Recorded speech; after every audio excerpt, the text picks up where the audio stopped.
Jeremy Langdon from Sky Sports News. Yeah, hi Ollie. Hi, you're right. Yeah, very good. Well done and well bowled. How did you feel about a first fifer in Test cricket? Thank you. Yeah, I was delighted to get the first lifer. It felt like quite a tough days for us as bowlers, really, with the weather and on and off the field. So it was nice to get the rewards at the end, and luckily India didn't get too big of a lead. Yeah, looking through the five, I mean, which one pleased you most? Rohit, I think, obviously sort of got us on our way. We were struggling. Obviously, they were, I think, 100 for naught or something. So Rohit was a big wicket and got us a bit of momentum for the afternoon session. You didn't have much Red Bull preparation, of course, coming into this Test match. How much of a challenge was that for you? Yeah, it's a tricky one. Obviously, I pulled out of the 100 to focus on Red Bull cricket for England. I think it's hard to replicate playing games of cricket. Obviously, there's only so many overs you can bowl in the nets, but I think we've all worked hard at our fitness, all bowled a lot of overs in the nets, and we all felt good. Can you just tell us too how you dealt with the aftermath of Lords? I mean, 7 wickets on your debut, but that was rather overshadowed. How did you deal with it all? It was tough. Probably the toughest few weeks I've had in cricket, to be honest, or in my life, actually. In fact, it affected not only myself but my family. And obviously, I've learned a lot since that. And I didn't really realise the media scrutiny or the scrutiny of Test cricket. But I've learned a lot, and now I'm looking to move forward. Thank you so much. Well done. Okay, let's go to Dean, and then go ahead, Dean. Yeah, hi Ollie. You said it was the toughest week of your life. Could you just explain or elaborate a little bit more what you've learned from that experience? Yeah, I think just being more aware of maybe society now, and obviously I've done a media course last week, just trying to develop my understanding and learn as I go.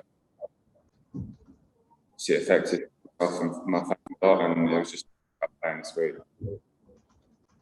Was that course a positive experience for you? It was, yeah.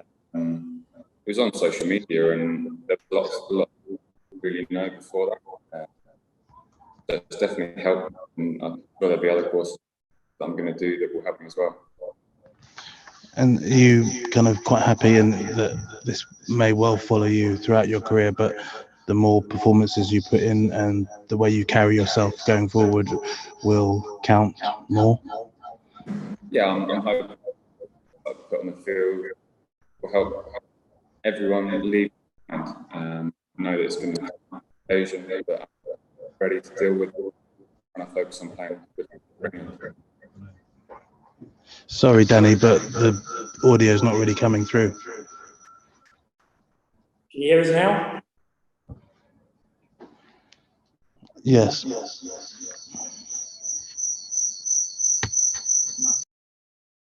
We're just getting a bit of feedback at this end, so I'm not sure if you've got too many mics on in the press box, but just ask another question, Dean, and then we'll move on.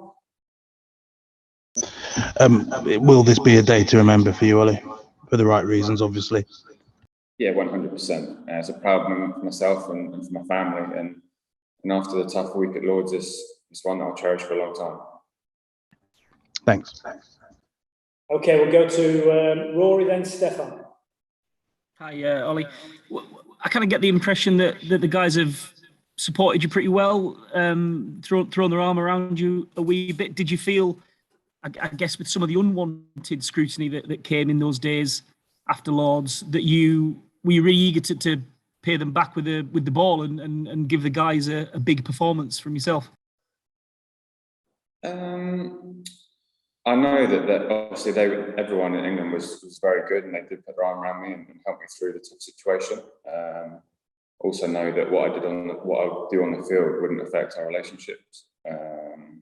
But no, obviously it was important for me to show everyone that I'm sort of the real deal on the field, and try and get the scrutiny off me. So yeah, definitely. And did you get the feeling it got a bit tasty out there at times? It looked like there was some good tussles in the middle between certainly yourself and Jimmy, enjoyed a little bit of back and forth with the Indian guys? Yeah, it was all friendly banter, and we were just trying to get them to come out of their bubble, really. Obviously, they were batting well, pretty defensive, and I was trying to get KL especially to play some shots against us and sort of get him out. So that it was all good fun out there. Thanks, Wobble. Okay, we'll do Stefan, and then we'll take one more after that. Go ahead, Stefan. Hi, Ollie. Was there a time, either during the Lord's Test or in the aftermath of the Lord's Test, when you thought you wouldn't get the opportunity to do what you've done today?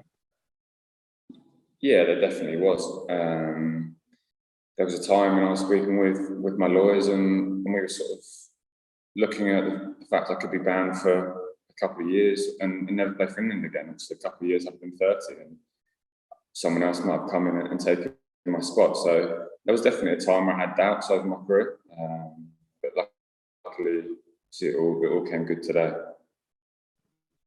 And obviously, there would have been people who saw those tweets who would have been very, very offended by them and may have formed an opinion of you. What can you say to those people to demonstrate that you're a different person now to what you were then? Yeah, I mean, I was a young, 18, naive guy. I made a lot of mistakes then, not just those tweets. And I've grown as a person a lot in that time.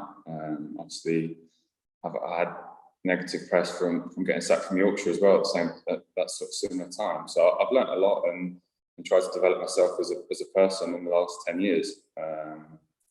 Obviously, a father now as well, and I've just tried to make myself the best person I can be, and hopefully people will see that. Thank you. Wobble. Okay, John, and then we'll do one more from George. One each, please. We've got TV to do, so John and then George. Can you hear us, John? All right, is that better? Yeah, go ahead. So just clarify something you said, because the line went a bit cracky. You said you've done a social media course, and you've got another course coming up. Is that right? No, so I've done a social media course, and I've been working closely with the PCA and Danny to sort of put a 12-month period together where we can do individualised courses for myself and to develop my sort of awareness and develop myself as a person even more. And hopefully also I can help people not make the same mistakes I have. I've spoken to the PCA about doing some rookie camps and trying to make sure that people don't make the same mistake I have. Thanks. And last one, George. G'day. Could you talk us through what you're trying to do as a bowler, who your role models were? Yeah, that sort of thing, please. Yeah, so probably in my early career, I based myself on McGrath. His immaculate line of length in all conditions is something that I've tried to emulate. And then recently, it's probably been Hazelwood. I actually played with him in Australia when I was over there playing grade cricket, and sort of spoke to him quite a lot about what he tries to do and how he thinks. So they're probably two that have had a big impact, and I've watched quite a bit of footage on them and how they bowl in different conditions. And presumably you've proved to yourself that you can thrive at this level now. Yeah, it's obviously nice to get the rewards. I know there's a long road ahead still, and the hard work's not done, but it's obviously nice to get the rewards today. Thanks. Brilliant. Okay, everyone, sorry about the line. There must have been a problem there with the audio, but hopefully you've got everything, and I'll send the files on shortly. But take care. Have a good evening. Cheers. Cheers. Thank you.